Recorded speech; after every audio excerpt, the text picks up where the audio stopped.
David over there, I am a person of sales as well. And it took me a long time to be able to admit that, okay? So please bear with me. Kate, I think it was you who told me at the beginning of this session, about 10% of the people in this room are directly selling to clients. Is that right? Is it about 10%? You know, I look around this room, and I've been on the road with a lot of you all. And I can tell you, I think everybody in this room is selling in one form or another. Some of you sell directly to clients. Some of you sell your staff and your teams on Penton processes and strategic directions we're taking. I think all of us are selling David on how he should not lift our summer forecast under the 20%. I know you love the way I plugged that. But I'll tell you, this workshop is all about understanding what it is and how our clients perceive us as a business, how Penton is looked at. There's one thing I've learned over the period of time in working with you all. And this is something that I've learned that nobody likes to be sold to, right? But most people, they love to buy something they need.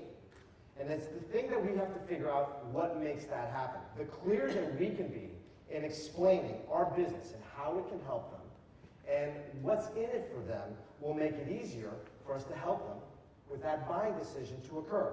It's funny because you're never going to actually see that inside the prospects. They're going to talk about it. You're never going to see it at the surface level. You're going to hear them talk about certain things, and key words will come out. Words like, I want, I need, I like to, we are looking for, I wish, I hope. What matters here is, I mean, I can go on this list, but the most important thing is to understand the cues that our customers, our clients, our prospects are saying to tell us about their needs. An interesting point here. We're never going to walk in there telling them this. We have to listen for it. So I was asked today to talk about this needs-based selling approach. Let's do a quick definition. Actually, you can Google this and you'll see this. If you Google the consultative approach to needs-based selling, what are you going to find? You're going to find this definition. You're going to find the consultative approach to needs-based selling listens to the customer and helps them buy what they need. I'm going to repeat that. The consultative approach to needs-based selling listens to the customer and helps them buy what they need. Now, what do we mean by that, right? Well, I think it's an easier way to kind of explain what we don't mean by that. Fellas, would you cue up the video for me?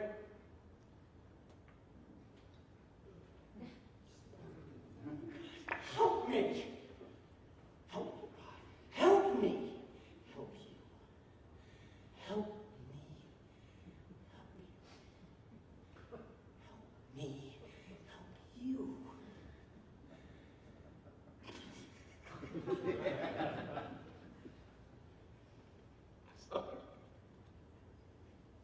You are hanging on by the very thread.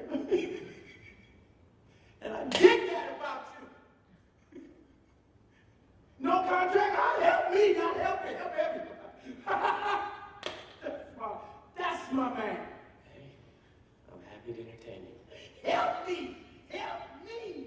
I love that. I got visions of Bill Bauman going, help me, help you. I would love to see that. No, we're not talking about that. We're talking about needs-based selling and understanding. I want you to back up a little bit. I want you to back up to, for those of you that were there, SLT 2013.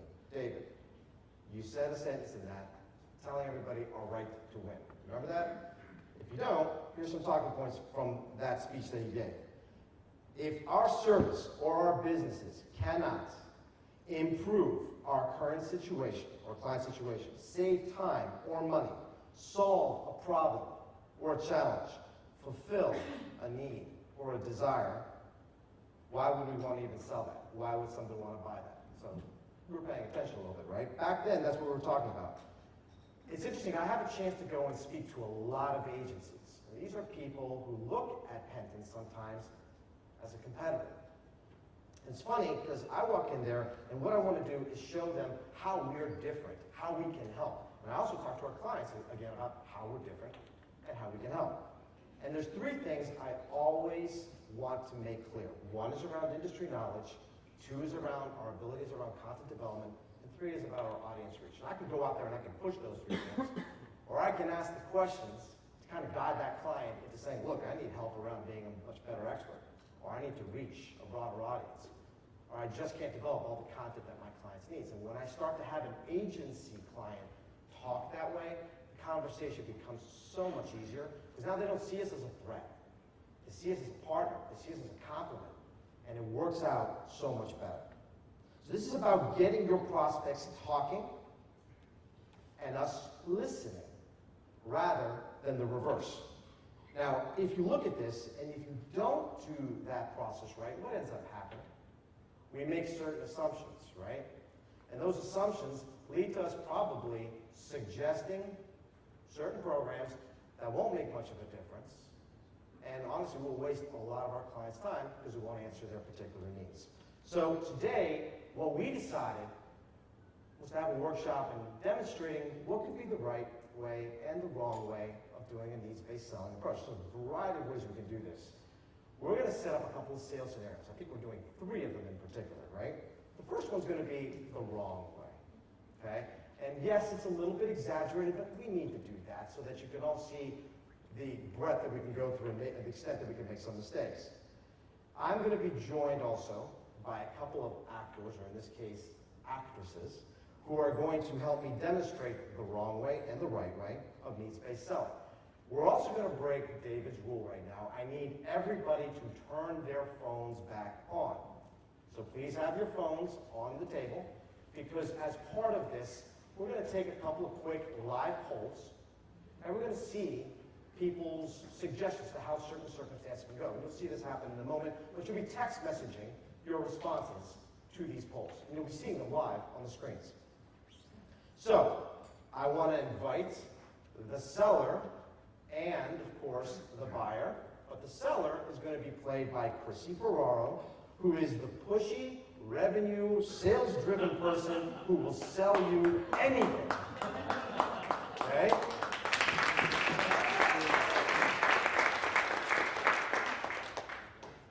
And Amanda Buhner will be playing the role of the outspoken, smart-mouthed client who is not easy to talk to.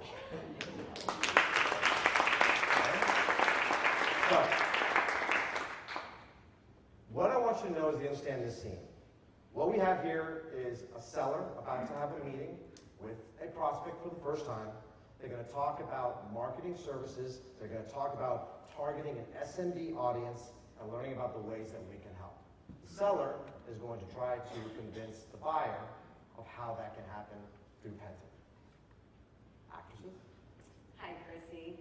Nice to see you. Nice to see you too. My meeting's running late, so I only have 15 minutes, so if we can get started, that would be great. So I guess since you were late, I'll go through everything pretty quickly. Okay, that would be great. So I don't know how much you know about .net, but I covered 3 magazines, 2 events, 5 websites, and they're all awesome. I mean, they totally rule. We bring people together and content and resources. I mean, our editors are really focused on independent content, real life troubleshooting, behind the scenes content, analysis. Stop. Right now, let's look at this. And you're saying this, is this overkill? Is this a lot of drama? Honestly, you've all been in the room where you've seen these conversations happen, right? Where we have to stop talking about us and start listening a little bit, maybe talking about our broader audiences. Let's see how this plays out. That's great, Chrissy, but I just want a small niche audience, SMB decision makers, not really your brands necessarily. Oh, okay, yeah, well that's still exciting. We have 1,000 people in SMB in our brands. Why don't we do some web ads? I mean, they're cheap. They're super duper cheap. I mean, you aren't even gonna notice it's out of your budget. It's that cheap. That's not a big enough audience. I want to reach millions, and plus, I need leads. I don't really, impressions, I need sales rep leads. You really need branding, and it's so cheap. So I guess let's do this. I will call you at the end of the month when it's even cheaper because it's remnant. Let's do that. Okay, I'll call you. All right, Okay, let's stop here for a second, right? Let's do a quick poll. Grab your phones for a second. Here's how this works. We want you all to text message the codes to the number 22333. Here's the question we want to ask. What was the primary mistake that the seller made? Now here's the key to understand. All of these are the correct answer, right? We're just curious to hear from you all, what do you believe is the primary reason or mistake that the seller made during this time? Please understand that these responses are anonymous. We are not gathering this as data to share with anyone. You'll see these responses loading live as what you are responding to, and the things that could have happened. If you feel that she should have asked more exploratory questions, or if she should have, or she was focusing too much on pushing products or solutions. Did she actually listen for what the needs of the clients are? Is she focused on brand positioning, or is she looking at lead generation? What was missed here? I mean, as you can see the responses, you're all saying a very similar thing, which is great to see. She's not really listening for the actual needs. Granted, that is true. There's a lot of things that could have occurred to make this kind of encounter a little bit better. Tell you what, I'll keep these polls running for a little bit. I'll show you the results later. Let's try this again. But this time, what happens when the first meeting is more about asking questions and learning rather than selling programs or products? Hi, Chrissy. Sorry I'm running late. I have a hard stop in 15 minutes. No problem. I know you're extremely busy with your launch coming on October 1st. So, quick question. How much do you know about Penton? Should I give you the 30,000-foot view? Would that be? I mean, agencies buy a few brands, but yeah, you can tell me outside of those brands, sure. So Penton is an 18 million engaged community that comes to our communities for content to help them make the buying decisions in their daily lives. Our industry experts are always utilizing an in-market perspective of their pain points in their industry, and we cover 5 sectors. Things such as technology, manufacturing, retail, and health. Is that something that would interest you? What are you guys really honing in October? I mean, really, it's SMB decision makers at this point. That's extremely exciting because we have 3.1 million engaged SMBs within our communities. So have you thought about any verticals that might be, specific to this launch, to this product? I mean, my sales reps say that, they're seeing spikes in manufacturing and aviation, but we don't really have any data behind it. Okay, let's stop again right there for a second. This is a good point in the encounter, right? What should the seller do next? I mean, think about it. Here's another question. Get your phones ready. Let's see what your opinions would be. What would be a great next step for the seller to make in this? Again, you're text messaging your responses to 22333. Here are some codes. If you feel that maybe they should determine more about what those market strengths are, or maybe what those goals are for product marketing, how do you feel that the seller could really engage a little bit more with the potential buyer, the prospect, on what their particular needs are? And I want you to notice, if anything, the pattern in the responses, what you feel would be right or wrong. Again, many of these are correct. What would be the right next step for this seller to do? Let's give it a second. Let's see what loads up here. Interesting feedback. Wow, this is surprising. Not what I expected. This is okay. So, and I will leave these up and we can circle back later to see these responses.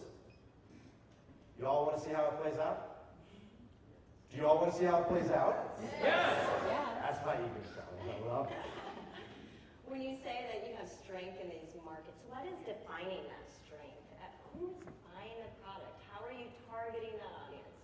I mean, again, it's a hunch. It's my sales reps tell me. It's who we've been marketing to. Yep, I hear that all of the time. So what is really gonna make sure that you are getting success? Is it gonna be branding and traffic to your website? Is it gonna be leads? Is it gonna be qualified leads? What is gonna define this metric for you in October? Well, for me personally, I want traffic to my website. My sales reps would say, well, I want leads. But we did just create all this great broad vertical content. Oh, it is a balancing act. Everybody says that. Okay, marketing wants traffic. They really are gonna use that that as a KPI, that your sales team is yelling in their ear that they need someone that they need to call on. So you're not alone. You're not the only person out there struggling with that. So how are you going to take your content into market? Are you going to just use broad content, or is it really verticalized, talking to that decision maker?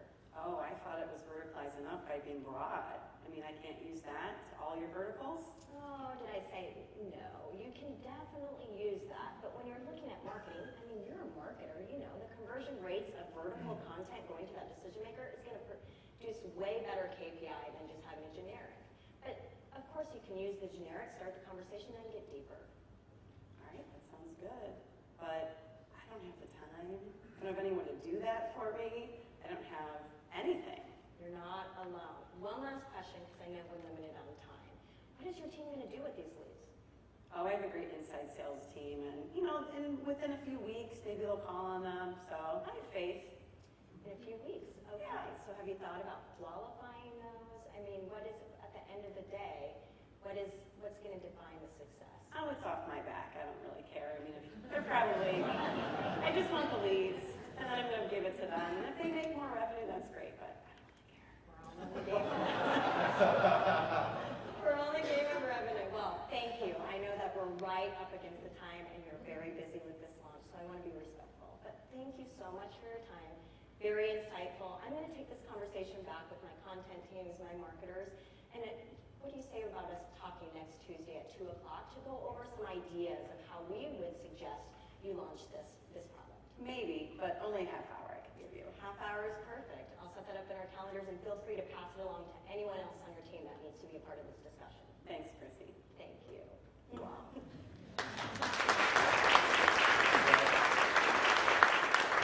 Much better conversation, much more learnings. Where are you going? It's fine. All right. Now, guess what? It's your turn, right? On your tables in front of you, you have a couple of things. And can you turn up the house lights a little bit so they can see it? You will see in front of you a couple of documents. You will see an SLT marketing workshop, a little sheet here. You will also see a solutions guide. I've been asked to give the legal disclaimer to this solution guide. This is, even though it is version 7.0, brand spanking new. It is something that is still a work in progress. There's some key words here. For internal use only. This is not meant to be taken to sales meetings and say, hey, and on page 31, we have webinars. No. This is about showing you, here, our team, the breadth of our services. There's a couple of things that we want you to do here. Let me see if I can advance this. There we go. We're going to set a scenario. Here's scenario number 3. We want you all, and Chrissy Ferraro and Amanda Buhner will be the client in this situation to respond to certain questions in a bit. I need you to understand who this client is. This time, it's a mid-sized $300 million software company, right? They recently acquired a piece of business. They're bolting on. They want to gain market share, specifically by relaunching this product with new capabilities. They're going to be relaunching in Q3. They're looking to sell about 100 units, about 200,000 in revenue for Q4. They're looking to build this revenue to $500,000 by the first half of next year. Oh, and they have about $100,000 to spend for the remainder of this year. Your mission, should you choose to accept it, which you have to, is to think about a couple of things. One, what type of questions do you want to ask to learn more about what this client needs? You'll have that opportunity in a second. And 2, we want you to use this brand new solution guide to understand that marketing funnel roadmap. You will see that solutions at a glance broken down by something that is very, I think I have this as an example. Yes, I do. As an example, what you saw the other day, as our funnel of discovery, awareness, consideration, purchase, and advocacy. And through the wonderful help of the corporate marketing team, we were able to take our entire suite of services and basically break it down by that funnel. You also see a series of questions that I believe are on the inside cover that you can use if you want to ask. But here's the deal. You don't have all the time in the world. I think we should give them about 5 to 7 minutes right now for them to ask some questions to the clients. Is there a wireless mic? Beautiful. I'll go around. This is your 5 to 7 minutes. We would like the room as its entirety to ask some questions. Then, individually at each of your tables, you will work on this exercise. You will come up with that marketing plan based on that marketing funnel that you feel would best serve the needs for that client. We will select maybe 2 to share with the room of what those ideas were. Here's the thing to understand. We want all of you to have a shot at this. So, and we know you're going to have some questions. So, Amanda, Chrissy, and I will break ourselves up in the room. I'll take the left, Amanda will take the middle, Chris will take the right. And we'll be around if you have some follow-on questions, and we'll be listening to the things that you're coming up with. Right now, though, as a room, you've got 7 minutes to ask some questions to learn a little bit more about the clients. This is all you, and I'll get that mic. Who wants to ask question 1? I do. You're next. I just want to know what your average cost per sale is. $100,000. We're making it real easy, real round numbers, real easy. Tell us a little more about your bolt-on product. Age, size, revenue. Of the product. So it's actually a VDI product. It's a small server. Target audience would be like healthcare. Think of when you go to the doctor and you can go to one location and the other and all your stuff is still on that same server. So that's the features of the product. You're next. I'll decide. Okay. There are a lot of questions. What audience are you looking to reach? Size, company size, persona, function, any other specific verticals that we should know about? Yeah, it's a good question. I mean, it's technology-based, so obviously IT decision makers. It's a healthcare bolt-on. Audience size? Oh, healthcare is just one. Right. We don't really know the other applications it can be used for. Company size, we think mid-tier, but you tell us. And personas, we don't know really. Does the bolt-on expand your target audience from where it is now? I don't know if we know that. We hope so. Absolutely, probably. What have been the most and least successful practices in the past in selling this particular product? Oh man, not PPC. Every time. No, just really generic. I mean, again, at the end of the day, our sales team is really hounding us that this launch has to do well. And I actually am gold upon the revenue that comes in from this launch. So I'm highly focused to make sure that the sales team has the type of leads that they can qualify and sell quickly as that metric. I think in the past, you all have worked with us and it's just been at leads and we've stopped there. But now we're actually being... I think in the past it was even branding. I mean, branding's great, but I mean, come on, at the end of We're the being day, judged by much more I need now. money. Yeah. So, What is the current perception of the product in the marketplace?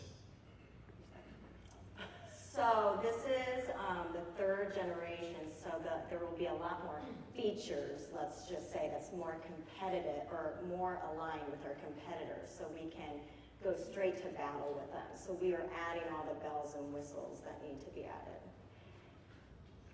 Yes, are there other budgets, you mentioned 100,000 for media, are there other budgets in research or sales collateral or corporate that can help fund a larger marketing program? good question.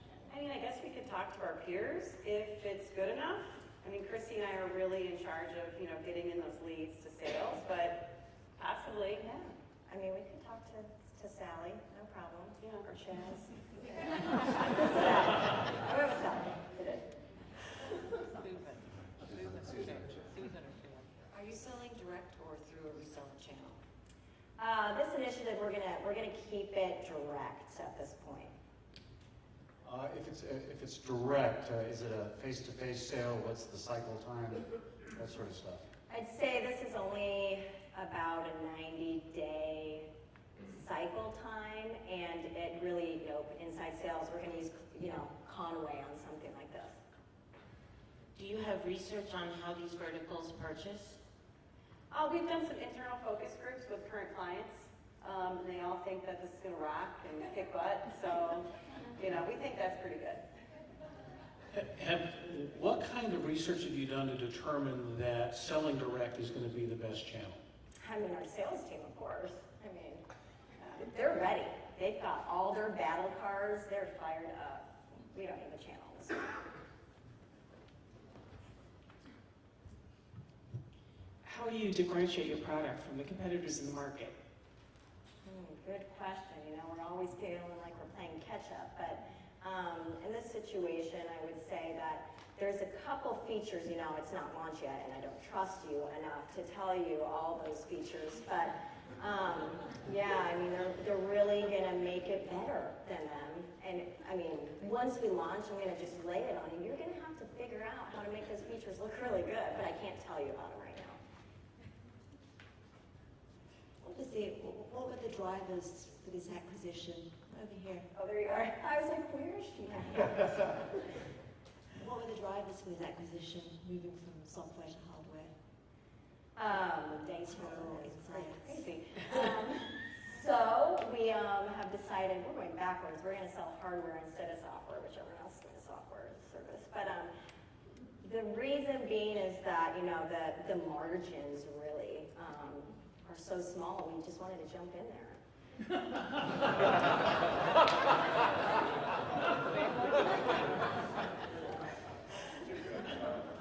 Are you going to keep the branding of the original company, or do you want to incorporate it with the parent company? Oh, that's a great question. I think it is. You know, we're gonna keep it out, you know, at least for 18 months before we embed it into the legacy account. Because again, we've done our internal focus groups from our clients that love us, and they think our branding is fantastic. So, we're gonna keep it for right now. So now I just changed my question. Have you looked beyond your current customers to other customers and talked to them at all? No, that's super scary. Yeah. I would think with that low margin goal, that's probably the way to go. Yeah, no way. Not gonna touch that. How do you currently manage your leads to sales? How do you do the reporting? Oh, I think we use Eloqua, but you have to remember, we're like a 300,000 person company, and we implemented Eloqua. We just hire people to do it because those instances are so hard. So right now we have nothing. I mean, we're going off of like spreadsheets, and then, you know, our salespeople say they're following up with them, but it's all, you know, there's no process. But at the end of every month, Christy and I have a number that we have to meet of somebody's sales. So they give us a spreadsheet and say, there it is, you didn't make it. Yeah. Over here. How are your competitors with rival products that rival this directory? How are they promoting and selling? Oh, they've got these channels on YouTube.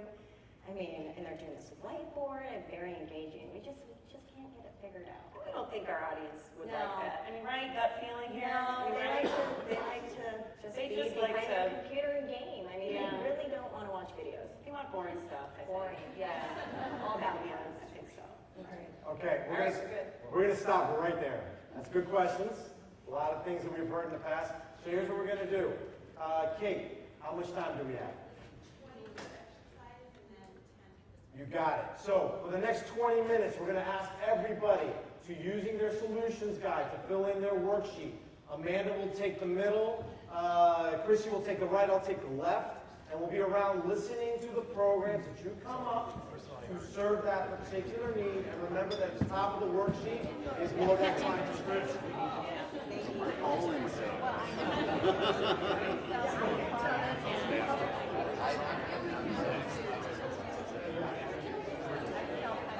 You know what, based on the discussion, they could use every single one of these. We could be milking this client for 8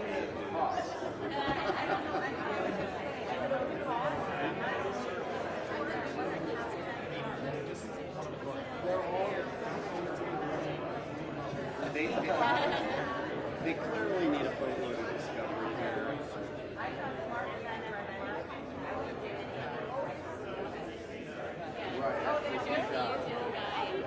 Well, just with all the internal research that they're doing, they need to get a pretty gauge of the market first.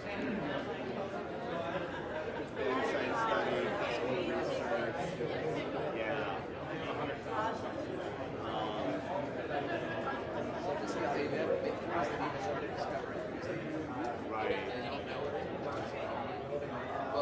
they know that they don't want to So they may do all in five.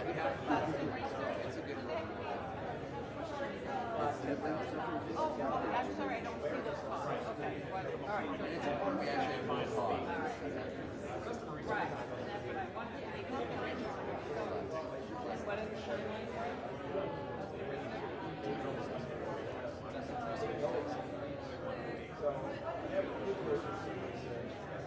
I think we should recommend a good professional search firm to them because they do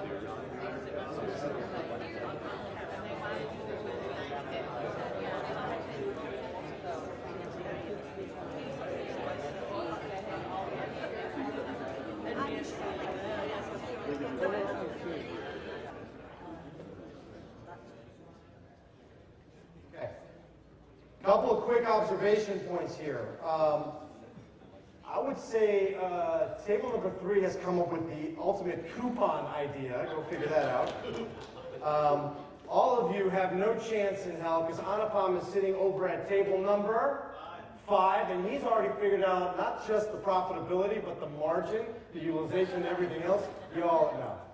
Not bad, okay? But we do have, where's David? I want him to hear this. He's not here? We'll tell it anyway. You want to hear about stealing this idea? We just collected 15 new ideas of programs that would really help our clients. I mean, the beautiful thing, put your table number on it for me, please. The beautiful thing about this is that we all have had a chance now to ask questions, to learn about needs, to integrate programs, not one-offs. It's a great exercise, and I want you all to experience this because no matter who you are, and if you're involved in sales or not, you should all find the chance to do that. Join a salesperson, especially if you're leading a market or you're in an operations role. See what it's like to serve our clients. It's a great experience. It really is. And if there's one thing I think we need to do is select a couple of winners. So it's, hey, you know what, Chrissy? Since you have no idea, you get to go first. So which table you get to choose the table you feel has represented well. By the way, all of you, really good work. We can only select 2 because of time. Chrissy, who was your winner? Well, unfortunately, you have all of the things, so... Oh, I'm sorry. Here, I got you.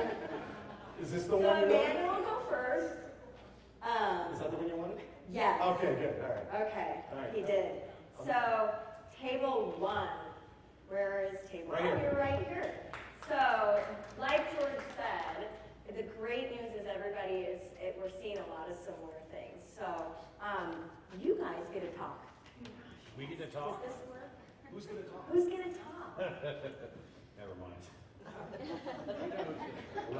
Some people don't really know what the significance of what I just did. Anyway, I'm going to leave out on the content director for agriculture, and what we decided was that these people have no idea who they're talking to or trying to sell to. Sorry, ladies. But to start that means we wanted to start with a strategic insight study. Who is your customer? And what do they want? And we follow that up with some rich media native ads. It's a digital program with a content marketing piece. And as part of that, since we've already identified our target audience, we would do email newsletter deployments based on this content marketing strategy that helps build their reputation in the market with this bolt-on product, what they're trying to do. With the email deployments, we follow that up with some webinars to cast them as an expert, a new expert in the marketplace, again, capturing more leads, then run the whole thing through lead nurturing and develop. Because one of the things with the email deployments, how many leads would we get, and then with the webinars, we get more quantity, then we do lead nurturing to get the quality and deliver all that to this crack sales team they put together for this club. And that's what we plan. Good job. Excellent.